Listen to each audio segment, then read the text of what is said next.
Nós, estudantes de Relações Internacionais da PUC São Paulo e integrantes do grupo de estudo de conflitos internacionais, firmamos uma parceria com Democracy Now! A partir de agora, vincularemos com legendas em português as mais importantes notícias internacionais da semana. From Pacifica, this is Democracy Now! I think he's going to try and help us with border. We have unbelievably bad border laws, immigration laws, the weakest in the world, laughed at by everybody in the world. And Mexico has very strong immigration laws, so they can help us.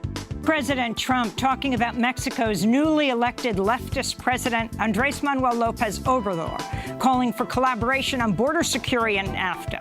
We'll go to Mexico City to speak with Irma Sandoval, who's set to be Mexico's new Controller General. And we'll get response from John Ackerman, columnist for Mexican newspapers La Jornada and Proceso.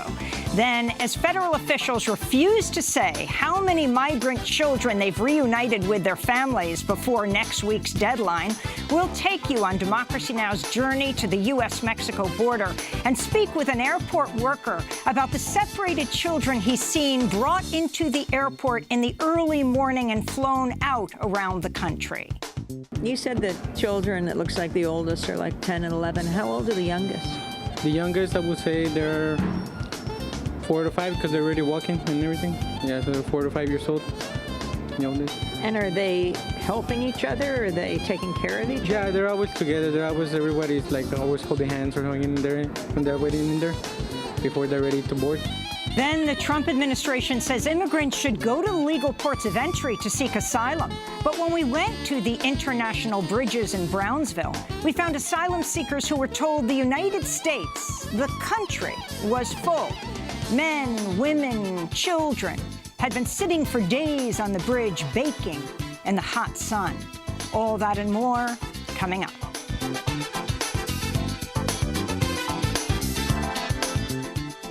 Welcome to Democracy Now!, democracynow.org, The War and Peace Report. I'm Amy Goodman. Secretary of State Mike Pompeo is preparing to head back to North Korea to meet with North Korean leader Kim Jong-un. The trip comes as a number of news reports citing unnamed U.S. intelligence officials are raising questions about Kim's commitment to denuclearize.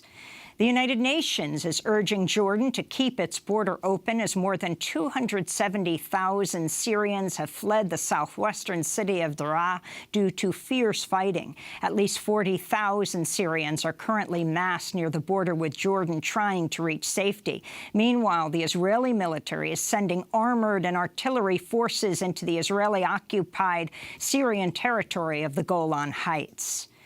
In immigration news, a federal judge has ruled the Trump administration may not arbitrarily detain people seeking asylum. The judge ruled asylum seekers who have passed a credible fear interview should be given humanitarian parole, not indefinite detention. The suit was brought by the American Civil Liberties Union, Human Rights First, and the Center for Gender and Refugee Studies in California. The Department of Health and Human Services is refusing to disclose how many migrant children separated from their parents at the border they're still holding. Last week, the HHS Secretary Alex Azar said 2,047 separated minors were still in the care of the Office of Refugee Resettlement, but the department has refused to give updated numbers, even though the Trump administration is facing a July 10th court-imposed deadline to reunite all separated children under the age of 5 with their parents. Meanwhile, in Los Angeles, 18 people were arrested on Monday during a protest outside the U.S. Immigration and Customs Enforcement Office. A 3-year-old child refugee from Ethiopia has died after being stabbed and attacked during her birthday party in Boise, Idaho. Police said 8 other people, including 5 children, were also wounded. Many of the other victims were also refugees who'd fled violence in Syria, Iraq, and Ethiopia. Police have arrested a 30-year-old man from Los Angeles who'd been staying in the same apartment building. Boise Police Chief William Bones condemned the attack. Our victims are some of the newest members of our community. They're victims from their past homes who have fled violence from Syria, Iraq, and Ethiopia. Our suspect is a man with an extensive criminal record spanning multiple states, who has spent time in prison and whose past criminal violations do include violence against others. In Maryland, the first funeral was held Monday for the 5 victims of last week's shooting at the Capital Gazette newspaper in Annapolis, Maryland. At the funeral, Samantha Hyacin remembered her father, the journalist Rob Hyacin. My dad is my best friend. He is my hero. He is my strength. He is the purest form of happiness I've ever felt in my life. The man who attacked the newspaper, Jared Ramos, is facing 5 counts of first-degree murder. He'd previously filed an unsuccessful defamation lawsuit against the paper. While the shooting was the deadliest attack on journalists since 9/11, the Capital Gazette is reporting President Trump has refused to lower flags to honor the 5 victims. As a deadly heat wave continues throughout the Northeast, the state of Rhode Island has filed a groundbreaking lawsuit against 21 oil companies, including BP, Chevron, ExxonMobil, and Shell. Rhode Island accuses the companies of, quote, knowingly contributing to climate change and causing catastrophic consequences to Rhode Island, our economy, our communities, our residents, our ecosystems, unquote. The climate change-denying EPA administrator, Scott Pruitt, is facing yet another scandal. CNN is reporting Pruitt kept a secret calendar and schedule in an attempt to hide his meetings with many industry executives. In one case, a meeting with the CEO of Coal Producer Alliance Resource Partners was listed on Pruitt's secret calendar, but not his public calendar. This comes as one of Pruitt's former top aides has revealed Pruitt once asked her to help find his wife a job as a fundraiser at the Republican Attorneys General Association. Meanwhile, on Monday, Scott Pruitt fled a restaurant after he was confronted during lunch by a school teacher holding her child. The woman, Kristen Mink, posted a video of their interaction online. This is my son. He loves animals. He loves clean air. He loves clean water. Meanwhile, you're slashing strong emission standards for cars and trucks for the benefits of big corporations. You've been paying about $50 a night to stay in a DC condo that's connected to an energy lobbying firm while approving their dirty sands pipeline. We deserve to have somebody at the EPA who actually does protect our environment, somebody who believes in climate change and takes it seriously for the benefit of all of us, including our children. So I would urge you to resign before your scandals push you out. Pruitt did not respond, but he left soon after. The Trump administration's rushing to nominate a replacement for Justice Anthony Kennedy on the Supreme Court. On Monday, Trump interviewed 4 conservative judges. Trump is expected to announce his pick next Monday. President Trump's longtime attorney, Michael Cohen, has given his first media interview since FBI agents raided his home and office in April as part of a probe into possible bank and tax fraud. Speaking to ABC's George Stephanopoulos, Cohen indicated he would be cooperative with prosecutors. He also directly criticized Russia for interfering in the 2016 election. Tensions rising between the United States and some of its NATO allies ahead of next week's NATO summit in Brussels. The New York Times is reporting President Trump recently sent sharply worded letters to the leaders of Germany, Belgium, Norway, Canada, and other NATO allies, complaining they're spending too little money on military expenses. The Manhattan District Attorney has announced new criminal charges against film producer Harvey Weinstein. The new charges could bring the disgraced Hollywood mogul a life sentence. In May, Weinstein was arrested on charges related to sexually assaulting 2 women. The new indictment involves a 3rd woman. A total of more than 100 women have accused him of sexual misconduct, including rape. In Thailand, rescuers are racing to free 12 members of a youth soccer team and a coach who've been trapped in a flooded cave for 10 days. On Monday, divers found the teammates and the coach alive. The kids range in age 11, 12, 13, 14, but they have been unable to rescue them yet. Finally, President Trump's financial disclosure form has revealed First Lady Melania Trump earned between $100,000 and $1 million in royalties in 2017 from the photo service Getty Images. NBC News reports Melania Trump had a deal with Getty for the use of nearly 200 photos. The agreement stated the photos of her that it licensed to news outlets had to be used in positive coverage only. And those are some of the headlines. This is Democracy Now!, democracynow.org, The War and Peace Report. From Pacifica, this is Democracy Now! I think that measuring with precision human activity on the climate is something very challenging to do, and there's tremendous disagreement about the degree of impact. So no, I would not agree that it's a primary contributor to the global warming that we see. Scott Pruitt is out. The scandal-ridden, climate change-denying Environmental Protection Agency administrator has resigned. Former coal lobbyist Andrew Murray is taking over the EPA for now. We'll speak to two former EPA officials who left the agency under Pruitt, a journalist who's closely tracked Pruitt's many scandals, plus the mother who confronted Pruitt at a restaurant just this week, telling him to resign. So I would urge you to resign before your scandals push you out. Then affirmative action under attack. The Trump administration's ending Obama-era policies calling on schools and universities to consider race as a factor in admissions. I think what this moment shows is that this administration has decided to make it clear that it is not concerned about diversity, it's not concerned about inclusion, it's not concerned about opening up opportunities for people who have been denied opportunities. And what it's doing is sending a veiled threat that it will go after people who are concerned with those things. All that and more coming up. Welcome to Democracy Now!, democracynow.org, The War and Peace Report. I'm Amy Goodman. Environmental Protection Agency Administrator Scott Pruitt has resigned amidst an onslaught of financial and ethics scandals and widespread opposition to his campaign to roll back key environmental protections.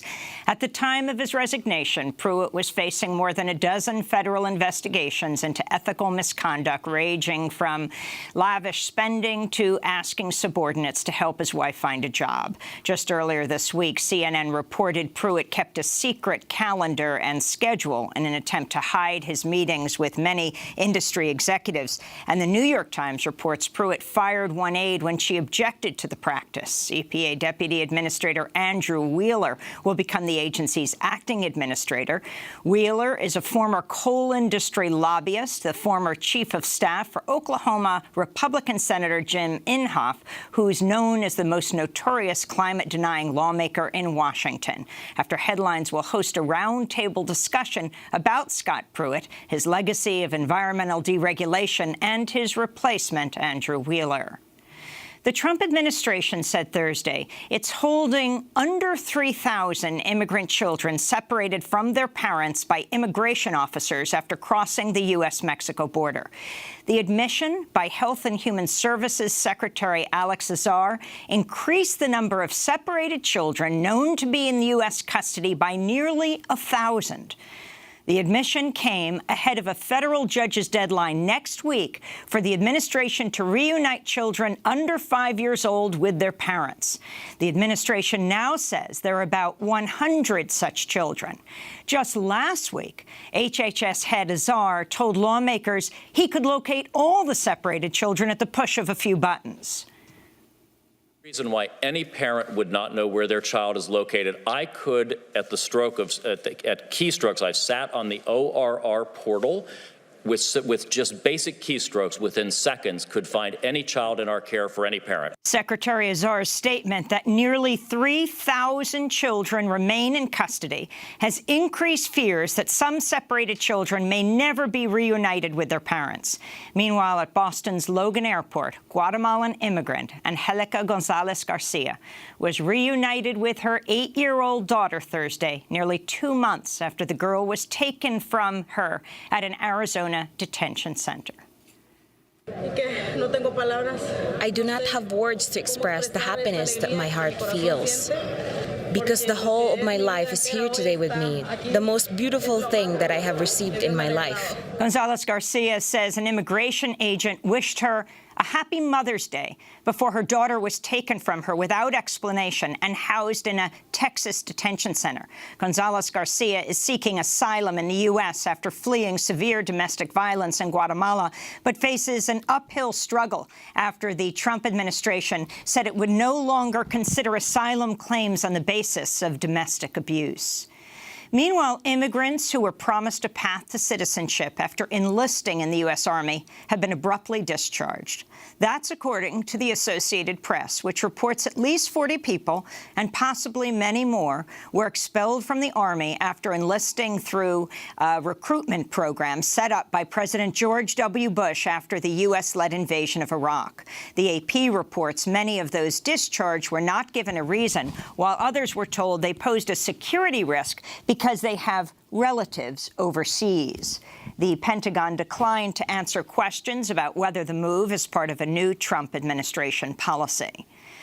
An immigrant from the Democratic Republic of Congo has spoken publicly for the first time since her arrest on Wednesday as she climbed the Statue of Liberty in protest of President Trump's anti-immigrant policies. Her action prompted police to order an evacuation, with officials turning away some 3,000 people from Liberty Island on the 4th of July.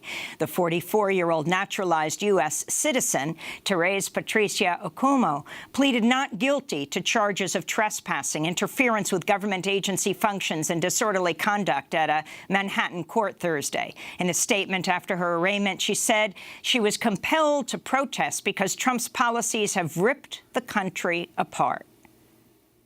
Our beloved First Lady that I care so much about said, when they go low, we go high, and I went as high as I could. President Trump has appointed former Fox News executive Bill Shine to a top communications role at the White House.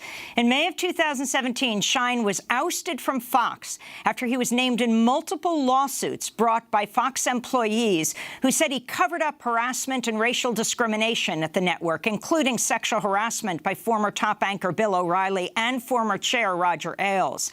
The lawyer for former Fox presenter Gretchen Carlson, who sued the network and Roger Ailes for sexual harassment 2 years ago today, said, quote, Bill Shine is the perfect person for the job of protecting a sexual abuser and liar, unquote. Bill Shine will become the 5th person to fill the role of White House communications director after Hope Hicks, Anthony Scaramucci, Mike Dubke, and Sean Spicer all resigned or were fired. Shine's appointment came as President Trump mocked Massachusetts Democratic Senator Elizabeth Warren once again, referring to her as Pocahontas while deriding the Me Too movement against sexual harassment and assault. Trump's comments came during a rambling speech at a campaign rally in Great Falls, Montana. I'm going to get one of those little kids, and in the middle of the debate, when she proclaims that she's of Indian heritage because her mother said she has high cheekbones. That's her only evidence, that her mother said she had high cheekbones. We will take that little kid and say, but we have to do it gently, because we're in the Me Too generation, so we have to be very gentle. Senator Elizabeth Warren fired back Thursday night, tweeting, while you obsess over my genes, your administration is conducting DNA tests on little kids because you rip them from their mamas and you're too incompetent to reunite them in time to meet a court order. Maybe you should focus on fixing the lives you're destroying, Senator Warren tweeted. The Trump administration imposed $34 billion in tariffs on Chinese products just after midnight this morning, prompting China to retaliate with sanctions of its own in what Beijing is calling the largest trade war in economic history. Trump has said the U.S. may escalate with tariffs on another $16 billion in Chinese goods in the coming weeks. Secretary of State Mike Pompeo is in North Korea for talks with Kim Jong-un over the Trump administration's agreement to denuclearize the Korean peninsula. The meeting came amidst protests by South Koreans opposed to the U.S. anti-missile system known as THAAD. This is peace activist Kim Jong-hee, who's been protesting against a THAAD missile battery deployed in a farming village south of Seoul. 경찰들하고 부딪히는 거는 또 일시적이고 We can endure the physical exhaustion of coming to protests every day or occasionally clashing with the police. 이렇게 오고 그리고 전혀 동의가 되지 The harder thing is that we have to live with the fact that we can't really stop them from using public power and the construction, which we never agreed to. The United Nations is warning more than 120,000 people have fled fighting in the Yemeni city of Hodeidah after U.S.-backed Saudi-led forces began an assault on the strategic port city in early June. The warning came as the UN Special Envoy to Yemen, Martin Griffiths, said he'd made progress toward brokering a peace deal between the Saudi coalition and Houthi rebels. Griffiths made the comment after warring parties agreed to a 2-day pause in fighting around Hodeidah during his visit. Working with all the parties urgently to find a solution both that will restore security and stability in Hodeidah, but also create positive conditions for a rapid and urgent restart of political negotiations in the coming days. The United Nations has called Yemen's humanitarian crisis the worst in the world, with a cholera epidemic that's affected more than 1 million people and millions more on the brink of famine amid shortages of food, medicine, and potable water. Meanwhile, the U.S. Department of Homeland Security said Thursday it'll extend temporary protected status for about 1,200 Yemeni immigrants living in the United States amidst the ongoing war. Abed Ayoub of the American Arab Anti-Discrimination Committee said the move fell short because Yemen remains on President Trump's travel ban list. Ayoub tweeted, quote, DHS has opted to only extend TPS for Yemeni nationals in the U.S., not redesignate. This is important because all those who arrived after the last registration period will not be permitted to apply for TPS and may be forced to go back to Yemen. Not a good decision, unquote. In Thailand, a retired naval diver died overnight as he prepared to help rescue a group of young boys and their soccer coach who spent nearly 2 weeks trapped deep underground in a flooded cave. The death came as rescue workers are giving the 12 soccer team members a crash course in swimming and the use of scuba gear as they race to extract the boys ahead of monsoon rains that could flood their cavern completely. Back in the United States, a former wrestler at Ohio State University said Thursday Ohio Republican Congressmember Jim Jordan knew that a team doctor was sexually abusing young men in the 90s, but failed to intervene to stop the abuse. The wrestler, Sean Daly, told NBC former team doctor Richard Strauss groped him half a dozen times and that Jordan, who was then serving as an assistant coach on the wrestling team, must have known about the molestation. The accusation followed similar charges made by 3 other former Ohio State wrestlers. Congressmember Jordan, who's been floated as a possible replacement for retiring House Speaker Paul Ryan, has denied any knowledge of the abuse. On Thursday, President Trump rushed to his defense, tweeting Jordan is, quote, one of the most outstanding people I know. Ed Schultz, the former conservative radio host who remade himself as a liberal firebrand on MSNBC before the network fired him in 2015, has died at the age of 64. Beginning in 2009, Schultz hosted The Ed Show on MSNBC, where he championed progressive causes, like the 2011 uprising against Wisconsin Republican Governor Scott Walker's anti-labor policies. After Schultz was fired by MSNBC in 2015, he declared the network was in the tank for Hillary Clinton and said he was let go because of his support for independent Senator Bernie Sanders. In British Columbia, Canada, a dozen Greenpeace activists have ended their blockade of an oil tanker after police forced them to end their protest against the Canadian government's plans to buy the Trans Mountain pipeline. The 35-hour blockade saw 7 of the activists dangling on rappelling ropes below the Ironworkers Memorial Bridge in Vancouver, blocking the path of a tanker loaded with oil from the Alberta tar sands. If completed, the Trans Mountain pipeline expansion will triple the amount of tar sands oil flowing to the coast of British Columbia. Prime Minister Justin Trudeau's decision in May to nationalize the pipeline project sparked widespread condemnation from First Nations and environmental activists who say the project will increase pollution in Alberta's tar sands region, endanger Indigenous communities, and increase greenhouse gas emissions. And London Mayor Sadiq Khan said Thursday protesters will be allowed to float a giant balloon caricature of Donald Trump outside Parliament next week as Trump makes a visit to the United Kingdom. The 20-foot-long Trump blimp depicts the president as an angry orange baby wearing a diaper and clutching a cell phone ready to tweet. Protesters, including Stop Trump activists Shaista Aziz, say hundreds of thousands of people are expected to protest Trump and his policies during next Friday's visit. And what we say to Donald Trump is, you're very welcome. Please come and see the Carnival of Resistance, see it for yourself, hear it for yourself, and feel it for yourself. And if you don't show up this time, the next time you show up, we're going to be here. We're waiting for you. And those are some of the headlines. This is Democracy Now!, democracynow.org, The War and Peace Report. Nosso programa fica por aqui. Você pode acompanhar a gente pela página do Facebook e pelo blog do GSTR em Transe. Nos vemos na próxima semana. Até lá!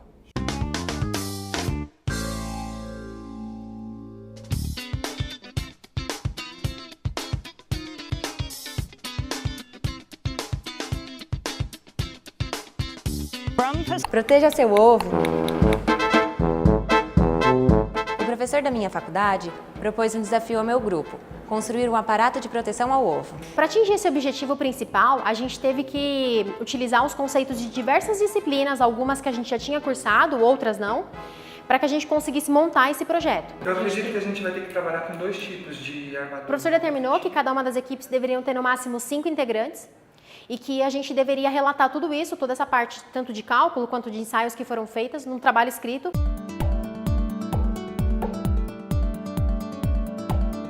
A parte da armadura, que envolviam as barras de arame e os outros materiais similares, foram cortados e dimensionados, né, medidos aqui mesmo nos laboratórios de física, né? Nós tínhamos não só que juntar todo o conhecimento que a gente já teve ao longo do curso, a parte teórica com a prática, né? Então, no desenvolvimento das formas de armadura, na confecção dos traços para achar um concreto ideal para o projeto. E isso é que é legal no projeto, ele nos traz autonomia, né? É que é na prática que a gente resolve os problemas, né? Como, por exemplo, fazer os ensaios para verificar a resistência desse concreto que a gente ia fazer, realmente fazer esse concreto, porque a gente nunca tinha verdadeiramente feito concreto com alguns materiais específicos, né? Por conta do peso que a gente tinha que atingir. E calcular tudo isso, porque a gente não tinha dimensionado, né, para um projeto específico como esse. A gente tem critérios padrões, mas para um projeto como esse, a gente teria que utilizar da inovação para atingir os objetivos que foram determinados. Então a gente tinha a estrutura, né? E o objetivo era verificar se quando ele recebesse pesos em cima, ele ia resistir para proteger o ovo que ficava embaixo da estrutura. Foi aumentando gradativamente esse peso até ver qual era o limite, né? Eu fiquei muito feliz porque a gente ganhou e conseguiu atingir aí o objetivo, que era proteger o ovo. Eu acho que trabalhar com esses projetos auxilia e facilita muito o nosso aprendizado.